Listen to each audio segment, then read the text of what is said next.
بسم الله الرحمن الرحيم. الحمد لله رب العالمين والشكر ونعمه. دمان dadka Soomaaliyeed dadka muslimiinta dadka reer Puntland waxa leeyahay ciid mubaarak. ciidan Ilaahay subhanahu wa ta'ala hayna si ajarkeeda.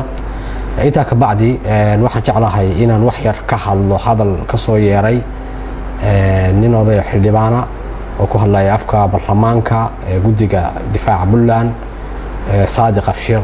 Garaad oo ku cambaareeyay shirkadan Dahabshiil oo ah shirkad ka shaqeysa Puntland iyo dhammaan wadamada caalamka ilaa 140 wadan in ka badan oo shirkad international ah oo ka shaqeysa dhinaca lacagaha bangiyada telecommunicationka iyo trade business shirkadaas oo ku tilmaamay siyaasad ku jirto waxaan halkan rabaa inaan ka cadeeyo oo sheego umada Soomaaliyeed umada Puntland ba shirkadan anigoo ah maamulaha Dahabshiil Bank khaasatan Boosaaso Puntland inaan u sheego in Dahabshiil uu leeyahay shirkadda Dahabshiil ay tahay shirkad sharciyeysan oo caalamka dhan ka shaqeysa ayna tahay shirkad tasbaan u shaqeysa oo sharciyeysan oo dhammaan sharciyada caalamiga ee lacagaha iyo telecommunicationka waafaqsan in ay tahay shirkad aan siyaasad ku jirin shirkad ganacsi ah sidoo kale inay khaasatan haddaan soo laabto Puntland shirkadda Dahabshiil waxay ku leedahay bangiga internationalka ah telecommunicationka iyo xawaalada shirkadan waxaan anagu u adeegnaa umada reer Puntland khaasatan umada Soomaaliyeed oo dhan khaasatan umada Puntland Boosaaso waxaan sameynaa maalgelin ku saabsan umadahan dhinaca horumarinta ganacsiga xawaalada iyo telecommunicationka marka service-ka aan qabano waxaan ku yaqaanaa amaano in si aamin ah oo hufan aan ugu shaqeyno waxaanay taas markhaati uu ku yahay isaga xildhibaanka baqara oo yiri shirkad sumcad ku leh sumcadaas aan ku leenahay baa nooga muhiimsan wax walba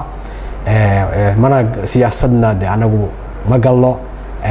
mana u baahnin waxaana shirkad umada oo dhan ay aaminsan yihiin isla markaana amaana ah waxaan haynaa hantida umada Soomaaliyeed oo dhan khaasatan umada Puntland oo Boosaaso jooga sidaa darteeda waxaan aad uga xumahay in xildhibaanku uu si sharciga ka baxsan hadday noqon lahayd sharciga islaamka iyo hadday noqon lahayd sharciga Puntland u yaala hadday noqon lahayd federaalka iyo hadday noqon internationalkaba uu si qadafa ugu eedeeyo wax uusan hubin laana Ilaahay wuxuu yiri in bacdina ismun yani oo ah wax qalad ah in qof muslima khaasatan ganacsade ah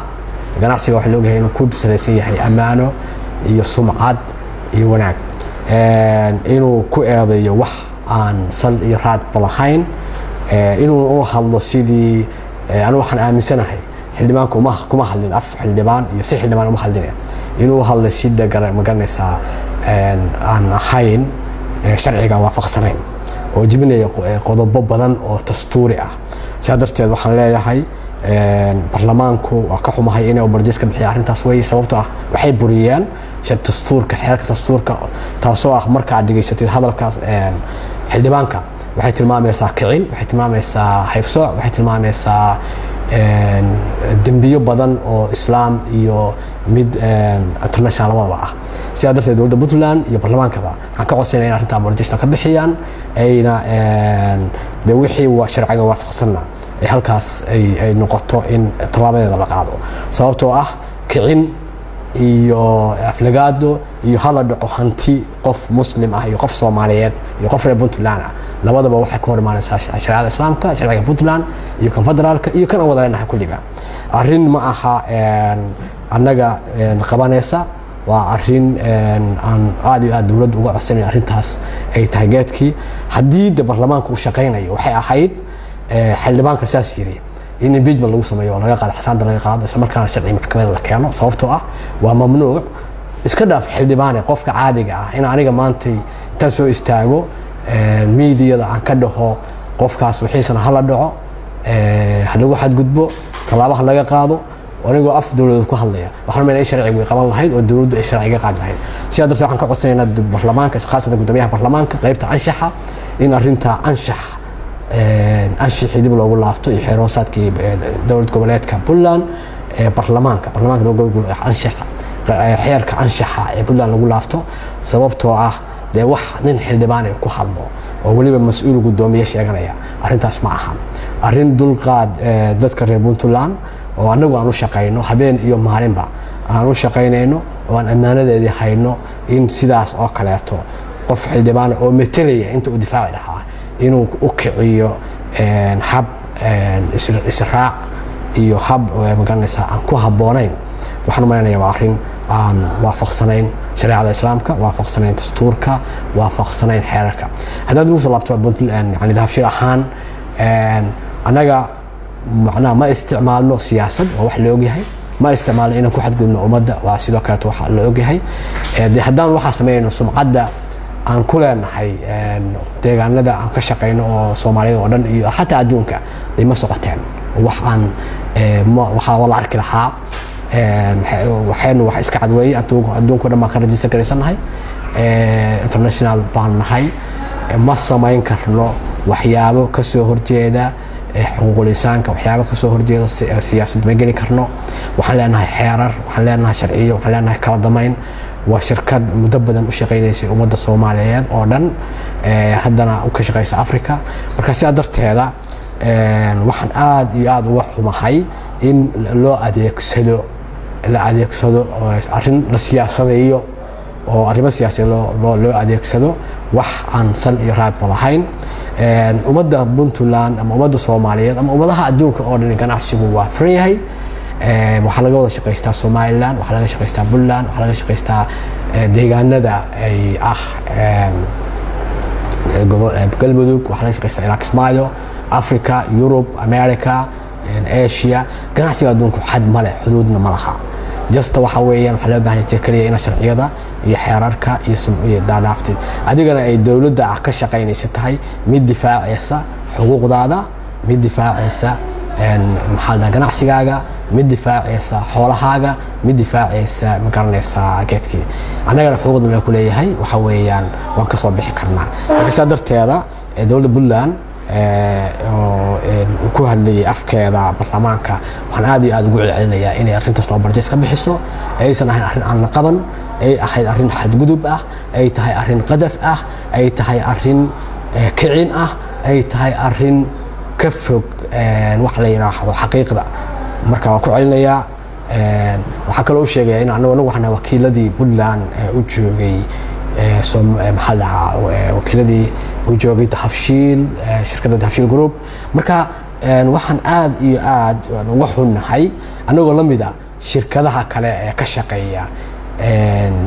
بدلان أو يكون جيران حوالدها يكون جيران كان استدا كلياته إن سيجارة تحفشيل يضع أنا أقول هاي حالة بدل الجيران إن سيجارة الله سياسة بيو أو سيجارة أو جديد إنيس نوافق سنين أسلوبته يدقق الصومالية الإسلام كلا إن حلبان أدبان وحوم هاي حلبان بلان أو حلبان هذه أدك وقوف عويناها أما بدأ بدأ كجريح سياسة دا محلبان لماذا وسوا تستور كجبية حركة تستور كبلان جبية حركة دقق الإسلام كجبية حركة دقق الصومالية جبية وأدبان وحوم هاي ده وحويان برلمان أما برلمانك أما حلبانكو وحصار المسؤولية شرعية قارعة وحنا ما لنا يعني مهم إنه شرعية عادي عادو دوره وحنا مهم إنه شرعية يعني وافقوا أنا وحنا دورنا شرعية نلكم أنا حد قد بكرة أنا ونعيشكم حد قد بكرة بنتلان وحويان وحيا كده حيا ومدة غير بنتلان أردن دولة أبوذا دستان حد ما نضرب بنتلان وحوي متليان تدول بقناع سجى متليان تذكر شخص جابي متليان تهدي حلبان أود أولي حي أنت أميدي كحلو إنه يلاحظ قف موادن Soomaaliyeed Puntland shirkad Puntland ka shaqeynaysa sharci ku shaqeynaysa ha la dhaco ha la burburiyo ha lagu xadgudbo waxaan meenayaa sharciyada oo dhan baa marka Puntland oo dhan ba burburaysa hada yani waa aad baan ugu celinaya Puntland oo dhan ba burburaysa sababta burburaysa waxa weeyaan hadii xildhibaankiiba uu ku dhiiranayo in uu yiraahdo shirkad private ah oo aan siyaasad ku jirin oo uu meteliyay ha la dhaco ha la burburiyo ha lagu xadgudbo يعني هذا نوعاس يكعين ودرا ده واحد ما يعني قفك عادي جاه وحنا ربو سمين كلا وتنعنو كلا توحنا ربو سمين كلا مركا لأن واحد دمان مهي كعين يسكدر يحرب مركا واحد عادي أدور دو عيني أنا عشان تاس دور كجوابته إن أوبرجايز بوحة لقبحيه وفول arrinta iyada ah xildhibaankana ay ku habboon tahay in sharciga anshaxa baarlamaanka lagu qaado sababtoo ah wuxuu buriyey qodobo badan oo baarlamaanka xeer hoosaadka baarlamaanka ah waxaa ka mid ah dastuurka Puntland ma ogola kala sooc dastuurka Puntland ma ogola ganacsiga in lagu xadgudbo dastuurka Puntland ma ogola in uu baneeyo wuxuu yiri ku jira hadaladiisa waxa banaanaanaya taamicnaheedu waxa weeye inuu diyaar u yahay in wax la baneysto isagoo xildhibaana oo sharcigii metelaya marka cidna ma baneysan karto maxaa la dhahaa qof xoolihiisa dhiigiisaba cidna ma baneysan karto qof inuu ku xadgudbo arrimihiisa shirkadaha ganacsiga oo dhan baan ka hadlaya kala shirkadeena maaha laakiin haddii taas ay noqoto xildhibaanku awood u yeesho inuu shirkadaha ganacsiga ugu hanjabo waxaa hantidiina waa dhacayna waxaan sameeynaa waxa ma yiraahdo dowladda Puntland baa burburaysa waana arrin soo socota waa arrin dadka badan iman doonta hadday burburtana de waxa weeyaan de Puntland dowladda waxaan u dooranay inay annagana difaacdo inay ganacsiga difaacdo inay nafteena difaacdo haddii xildhibaanada ay soo hadlayaan waxa weeyaan arrin aad iyo aad aan uga xunnahay marka waxaan leeyahay annagu wadanahay Dahabshiil Group khaasatan bankiga iyo xawaalada iyo kulliba waxaan u shaqeynaa ummadda reer Puntland khaasatan ummadda Soomaaliyeed khaasatan ummadda reer Puntland oo nahay marka waxaan sidii adaan ka warramo shirkadda Puntland intaas oo hanti oo Puntland baan haynaa ilaa 100 milyan baan hantida waan ku maalgelinay ganacsatada iyo dadweynaha reer Puntland waxaanu sameynaa ka qayb qaadanaa maxaa waxyaabaha tabarucaadka haddii ay dhacaan waxaanu shaqaalaysiinaa ilaa kumanaal dadka reer Puntland oo ka shaqeeya telecommunicationada ka shaqeeya geedkii waxaanu ka qayb qaadanaa kor u qaadida ganacsiga maadaama aan maalgelin sameyno maadaama aan sameyno waxaan kaloo sameyno maalgelin aan sameyno isla markaana aanu dadka ugu adeegno ganacsigeena sida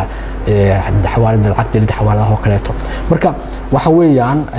shirkadda noocaas oo kala ah oo Puntland anagu waxaan dowladda xuquuq u leenahay in difacdo waxaan xuquuq u leenahay in aanu ka helno xuquuqda aan leenahay annagana ay naga helaan xuquuqda ay leeyihiin oo ay makanaysa lagu leeyihiin oo ah geedka marka darteeda dowladda Puntland waxa raad ku celinaya inaysan sax ahayn xildhibaanku soo hadlay inuu baldeys ka bixiso inay sax tahay in ay xeerka gudoomiyaha waliba baarlamaanka oo kale ama baarlamaanka guddiga anshaxa in ay aad u eegaan arrinta ku xadgudubka xildhibaanku uu sameeyay oo ay xasaanada ka qaadaan isla markaana annaga oo baldeys buuxna siiyaan. Assalaamu calaykum warahmatullahi wabarakatuh.